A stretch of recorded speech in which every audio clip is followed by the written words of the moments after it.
Nigel, unfortunately, we got to move on to another international friendly game. It was one that was very hot in the group chat. Excited to talk about this game because I actually thought the USA were going to get a result against Saudi Arabia, who really impressed me. Well organized, clearly well coached, pretty dangerous, a lot more dangerous than I thought going forward. I already knew defensively they were tough to break down. But let's talk about the U.S. national team. They were once again very frustrated. I don't know if you caught much of the game. I'm sure you caught the first 30 minutes before Spain. I caught it for sure. I got smoke for a lot of people, all these USA fans we have in our group chat. I've got a lot of smoke. I analyzed it very well. No, I'll let you start, Ian. What do you think? Go on. Well, listen, I'm not amongst the group, and I watched CBS Sports' great podcast, In Soccer We Trust. It's Jimmy Conrad, Charlie Davies, and Heath Pierce. I mean, 3 former international players for the US, and they're so passionate and breaking down this game, and they speak from the heart, and I absolutely loved their show today. I actually love watching their content immediately after US national team games, so make sure you do that too. Check it out on YouTube. But I'm not in the same boat as far as I don't criticize the team so heavily when it comes to these international friendly games. I have a bit more patience. I recognize that the U.S. national team missed out on the last World Cup. They weren't good enough to qualify from CONCACAF to get to a World Cup. So I am overjoyful the fact that they're competing in a World Cup once again ahead of 2026, which of course they're co-hosting. So I am very patient. I also recognize that this is a young group of players. The average age is just under 24 years old, if I'm not mistaken. But they are a bit lost at this moment in time. Gregg Berhalter is saying some worrying things. I will say this. I know Gregg very well, played against him in Germany and know him well, having interviewed him many times on CBS Sports HQ. And he's a great guy, very good coach. I really believe that. But sometimes I just think that he's not helping himself with some of the comments he's saying post-games. And the players, in my opinion, body language, disappointing.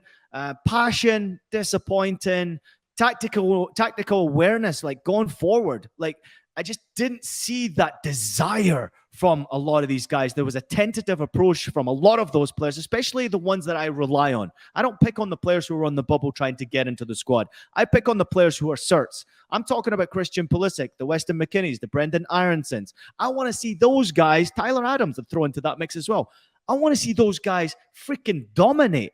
And they didn't do that. So my bone to pick with the results and the performances over the last 2 games has been more to do with the experienced players. And the players who were on the bubble trying to get into the squad certainly didn't do themselves any favors. What were your thoughts?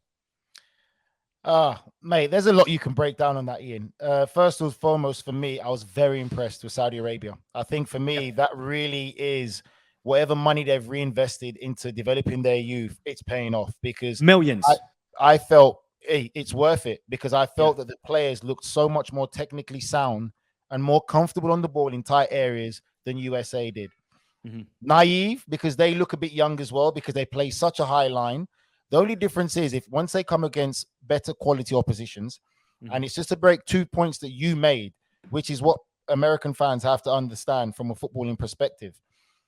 Very naive where they played such a high line. Better sides would say, okay, they'll give the ball to a midfield player, a deep line midfield player, or midfield player who's comfortable ball under pressure. One simple ball over the top to a threat with pace to get in behind will lead to a goal. It's that simple. But that just goes to show that USA did not alter their style or adapt to the game for a midfielder, whether you believe they have a midfielder of that quality and caliber who's comfortable to control the game, to get the ball in tight areas, to be able to turn and look forward and say, Pulisic running behind, I've got you. Or look for the attacking threats to go in behind with a simple ball to create a goal. That comes with adapting. I really like Gregg. I think Gregg is a great coach. He's one of the best coaches I've seen come out of USA for me, for his philosophy in playing football. But sometimes you have to adapt. I understand he wants to go young, but sometimes going so young to a World Cup with a very young side, you can leave these kids hurt and destroyed if they really get a tonking in the World Cup. If they get a tonking in this World Cup and it doesn't go well and they get destroyed by most of the opposition they're playing against, that's going to leave a mental scar on them, footballing-wise, for future to come. What do you think happens, Nigel? What do you think? Predict the group, right? I mean, you have the USA going up against Wales, then you have the USA against England, and then Iran. Where does this end for this US group? I just say, for me, you look at USA right now and you look at like you said, the messaging he said hasn't been good for these past 2 games. I think he is worried now. But the problem is, what's his relationship like with the senior players that he's left out the squad? How is he going to kind of change that and do that now? Because I feel you look at this, the countries you spoke about, look at the balance they have of youth and experience. Youth and experience. You've just said it. America have no experience. This is tournament football. It can be very unforgiving. Again, Saudi Arabia were much more better technically, in my opinion, than the American players. They didn't control the ball well enough in the midfield area. They were naive at times, and they were fortunate not to concede a goal from the great chance that Saudi Arabia had in the first half. And it's only an inch away, too far back behind the player to put it into an empty net. So if that goal went in, how would the Americans have reacted? Would there been the head drop, confidence low, players are getting at each other? And the other worrying thing is the star players of America are not currently getting regular first team football. And it doesn't look like it's going to change from now to the World Cup. So how are they going to go half a season without playing and you're going into the World Cup? You're talking about Christian in general. Christian Pulisic generally is the one that's not getting the regular first team football, and it's showing. You know, so I think you'll be worried about it. You know, you'll be very, very worried about it at the moment. And I feel that there is a lot going on there. There's a lot that's kind of happened. And it's still, sometimes it's a bit of life lessoning when they say to you, don't burn bridges. And I don't know whether Gregg has burnt bridges with some of the senior players and how he'd feel now if he has to call back some of the senior players to come just to have them there and get that balance right. But it's very dangerous to take such a young team, and especially how they're playing now, leading to this World Cup. And then you've put some things in the press. These players are going to see it. These players don't live in a cave. They're going to see it and they're going to read into it. And I'm sure some players are going to know exactly who that's addressed to in the dressing room. But USA right now are in a very difficult situation. And how Gregg gets this right and sorts it out from now till the World Cup, it's going to be a very difficult task.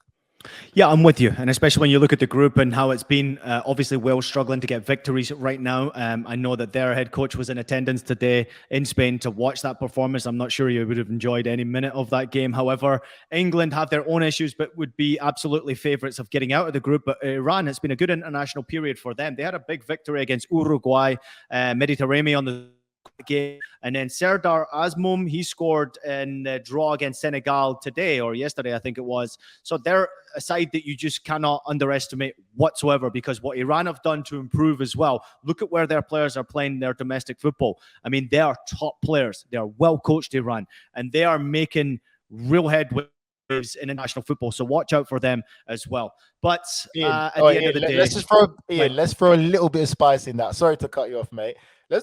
This is Iran versus USA. This is more than football. Like, let's get that out there to the footballing politically, fans and you're be realistic. It goes like the old days of Russia, USA versus USSR in hockey. It has the same meaning on a football pitch. You better and let football fans know that the Iranian government somehow, some way, are going to be involved with letting these players know you might not have to get out of the group stages, but you have to beat America. That's just the reality. Like, that's how passionate football is. Like, it's not just about just the game. So wouldn't the president be saying the same thing to the US soccer players before they jump on a plane to Qatar to compete against Iran then? Maybe Bill Clinton might say something, yeah, but I doubt Biden will. But maybe Bill might. I know he's a football fan. But yeah, it's going to be spicy. You know, like, listen, let's not take this Iran team as going to be pushovers or think, oh, it's only Iran. No, they're going to be very good and very well prepared. It's going to be tough. And like I said, I'm more worried about this young American squad because what I'm seeing is very worrying. What about England against Iran? Oh, England versus Iran. That's going to be different. You know. The boys came back good against their biggest rivals. Forget Iran. Their biggest rivals was Germany, and they came back good and took the lead. A bit naive not to see the game out. But to take a draw, I think that's great character by England. Let's not talk about Ireland, though. I will say I agree with that. But before I finish off on the US national team, I'm going to mention that I am not worried. I will say this. I respect what Gregg is doing. I actually do like this group of players. There are some players who are on the bubble who are just simply not good enough for international football, but they have to be in the squad because there isn't any other world-class players to put into that mix. So it's an unusual mix of players, but I think it's very important to recognize the hard work that Major League Soccer has done as well to try and improve their own domestic league, to improve the national team, therefore. But a lot of international players playing for the United States need to step up their game in a big way for the US to have any success. I stand behind the team. I think they get out of the group. I think they will get a result in that first game and they'll sneak out of the group. What they do from then on is an absolute bonus. And I think if you do get out of the group, it is considered a success.